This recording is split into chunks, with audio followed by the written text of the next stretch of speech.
దేవుడి నామకే మహిమ కలుగును గాక. ప్రభువైన యేసుక్రీస్తు నామములో నా శుభాభివందనాలండి. ఎలా ఉన్నారు? బాగున్నారా? దేవుని మహాకృపను బట్టి మీరందరూ కూడా బాగుందరు గాక. దేవుడు అట్టి కృప మీకు అనుగ్రహించును గాక. దేవుని పరిశుద్ధ గ్రంథంలో మనం ఒక మాట చదువుకుందాం. దేవుడు మనతో మాట్లాడుతున్న మాట విని బలపడతాము. దేవుని పరిశుద్ధ గ్రంథంలో నుంచి హితోపదేశ కాండము 23వ అధ్యాయము 5వ వచనంలో ఒక మాట రాయబడి ఉన్నది. మనం చదువుకుందాం. అయితే నీ దేవుడైన యెహోవా బిలాము మాట వినకుండా నీ దేవుడైన యెహోవా నిన్ను ప్రేమించుతున్నాడు గనుక నీ దేవుడైన యెహోవా నీ నిమిత్తము శాపమును కూడా ఆశీర్వాదముగా చేసెను. దేవుని ప్రియులారా, దేవుడు చెలవిస్తున్న మాట ఏంటంటే దేవుడు శాపాలను కూడా ఆశీర్వాదంగా చేస్తాడని దేవుడు అంటున్నాడు. బిలాం అనేవాడు ఇశ్రాయేలు ఎవరో ఎరగనివాడు. అసలు ఇశ్రాయేలు ప్రజలకు అతనికి సంబంధమే లేనివాడు. అయితే దేవుడు ప్రజలను శపించేదానికి, దేవుడిని ప్రజలను అతను ఏం చేయాలనుకున్నాడంట, ఆ శపితమైన మాటలు మాట్లాడేదానికి అతడు పూనుకొని వస్తాడు. దేవుడు అన్నాడు, నువ్వు పోవద్దయ్యా, వాళ్ళు శపితమైన వారు కాదు, ఆశీర్వదింపబడిన జనాలు, వాళ్ళ ఎద్దటకు పోవద్దని. దేవుని ప్రియులరా, అతని మాట వినకుండా, యేసు ప్రభు ఆయన చెప్పిన మాట వినకుండా శపించేదానికి, ఈరోజు శాపాలను తరతరాల నుంచి శాపములను మా తల్లిదండ్రులు చేసిన పాపం వాళ్ళ పూర్వం నుంచి ఈ పాపంలో ఉండారయ్యా, వాళ్ళకి ఇది పాపము అది శాపం అని ఉన్నారా? అయితే యేసు ప్రభు అంటున్నాడు, మీ శాపములని ఇడిపించేది వాడిని నేను. అంటే ఆయన అంటాడు, మీ శాపములు కూడా నేను ఆశీర్వాదంగా మారుస్తాను అంటాడు. యేసు ప్రభు ఇక్కడికి వచ్చిన ప్రతి మనిషికి దేవుడు చెలవిస్తున్న మాట ఏంటంటే, శాపమైనా సరే ఆశీర్వాదంగా మారుస్తున్నాడని దేవుడు చెలవిస్తాడు. దేవుని ప్రియులారా, దేవుడు అంటున్నాడు, నీ దేవుడైన యెహోవా నిన్ను ప్రేమిస్తున్నాడయ్యా. ప్రపంచ దేశాలను ఆయన ప్రేమిస్తున్నాడు. యోహాను సువార్త 3వ అధ్యాయం 16లో అంటాడు, దేవుడు ఈ లోకాన్ని ఎంతో ప్రేమిస్తున్నాడు. అందువల్లనే దేవుడు అంటున్నాడు, నీ శాపములు ఏదైనా సరే, సాతాను ఉచ్చులో చిక్కుని చాలా మంది శాపములో బతుకుతూ ఉంటారు, అనేకమైన అన్యాయంలో బ్రతుకుతూ ఉంటారు. దేవుడు అంటున్నాడు, శాపం నుంచి నేను నడిపిస్తా, ఆశీర్వాద పాత్రల కిందకి నీకు తీసుకొని వస్తానని దేవుడు సెలవిస్తాడు. దేవుని ప్రియులారా, సామెతల గ్రంథంలో ఒక మాట రాయబడి ఉంటుంది, హేతువు లేని శాపము నేను తగలదు. దేవుని ప్రియులారా, హేతువు లేని శాపము ఏదైనా కానీ యేసు ప్రభు నమ్మకున్నాళ్ళకు తగలదని వాక్యం సెలవిస్తుంది. శాపమైనా సరే దాన్ని ఆశీర్వాదముగా మారుస్తాడంట. మనం సమూయేలు గ్రంథంలో ఒకసారి మనం చూస్తే, దావీదు చరిత్ర మనం చూస్తే, యుద్ధానికి పోతున్నప్పుడు అతని సిమియోను అని ఒకడు అతడు ఏం చేస్తాడంటే, యుద్ధంలో ఇంకా ఓటమి లేదు, గెలవలేదు, రెండు ఏది జరగలేదు. ఇంకా అసలు ఓటమి అనేది లేదు, యుద్ధం జరుగుతుంది, కానీ ఏది జరగతలికే అతడు అంటున్నాడు, సీపో నువ్వు అలాంటి వాడు ఇలాంటి వాడు అని అతన్ని దావీదును రాజును చెప్పిస్తున్నాడు. దేవుని ప్రియులారా, రాజు అధికారం కలిగిన వాడు, మరి రాజునే శపిస్తున్నాడు. ఎవరంటే ఒక ఎన్నిక లేనివాడు.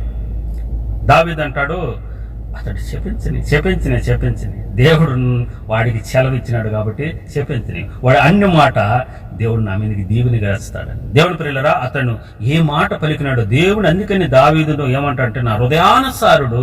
అందుకే దేవుడు దావీదుకి తెలుసు గనక అవతలోడు నన్ను చెప్పించితే దేవుడు నన్ను దీవుని మారుస్తాడయ్యా. దేవుడు అంటున్నాడు, నేను చెప్పించే శాపం ఏదైనా సరే దీవెనిగా మార్చేస్తా దేవుడు నేనేము అని. దేవుని ప్రియులారా, ఈరోజు నువ్వు దేనికి భయపడుతున్నావు? దేవుడిని, జీవం కలిగిన దేవుడిని నమ్ముకొని దేనికి భయపడుతున్నావు? దేనికి నువ్వు అధైర్యపడుతున్నావు? దేనికి దాన్ని చూసి నువ్వు భయపడిపోతున్నావు? కొంతమంది భర్త విడిపిన వారిని, భర్త ఈ లోకంలో విడిచిపెట్టిన వారిని ఎదురుగా వచ్చి భయపడిపోతుంటారు. ఏం మనుషులే కదా వాళ్ళు కూడా, యేసుక్రీస్తు రక్తంలో కడగబడిన వారే కదా, వాళ్ళని చూసి నీకేం భయము? దేవుడు అంటున్నాడు, ఏదైనా సరే, అది శాపమైనా సరే, శాప వచనాలైనా సరే, శాప మార్గమైనా సరే, నేను నీకు దీవెనకరంగా మారుస్తాను అంటున్నాడు కదా యేసు ప్రభు చెప్తున్న మాట ఏంటంటే, నువ్వు ఏదైనా సరే అంటున్నాడు, బిలాము శాపమును నేను ఆశీర్వాదంగా మార్చిన వాడిని కదా.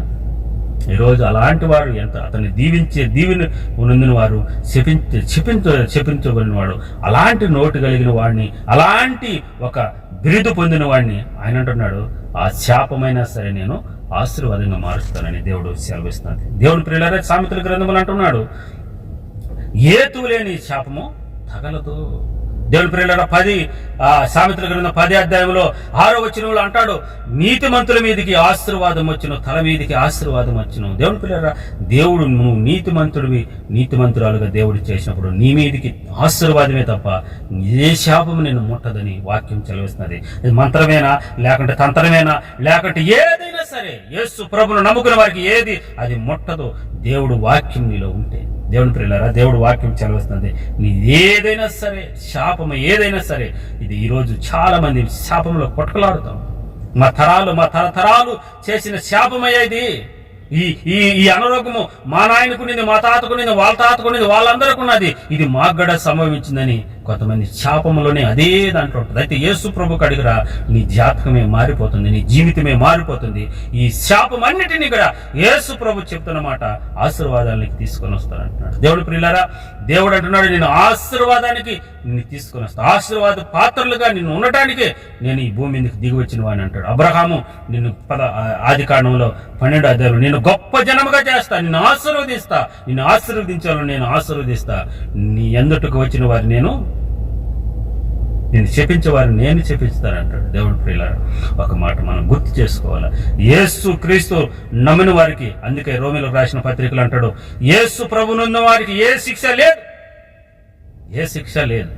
నీవు ఈ లోకంలో దేన్ని చూసి భయపడుతున్నావో, ఏది చూసి నువ్వు అధైర్యపడుతున్నావో, యేసు ప్రభు వాక్యము నీ హృదయాలలో ఉంచుకుంటే, దేవుడు నీతో మాట్లాడిన మాటను విశ్వసించి ఆలోచించి నువ్వు ఉంటే, దేవుడు అంటున్నాడు ఏ శిక్ష లేదు. యేసు ప్రభును నమ్ముకున్న వారికి ఏ శిక్ష లేదు, ఆయన రక్తంలో కడగబడిన వారికి ఏ శాపము లేదని వాక్యము సెలవిస్తున్నది. నమ్మిన నువ్వు ధన్యుడు అని వాక్యము సెలవిస్తుంది. దేవుని ప్రియులారా, విశ్వసించిన వారికి ఈ దీవెన మెండుగా కలుగునుగా కానీ వాక్యం సెలవిస్తున్నది. దేవుని ప్రియులారా, నువ్వు విశ్వసించితే దేవుడు దీవెనలు ఏంటి నువ్వు పొందుకుంటావు. దేవుడు నీతోనే మాట్లాడుతున్నాడు.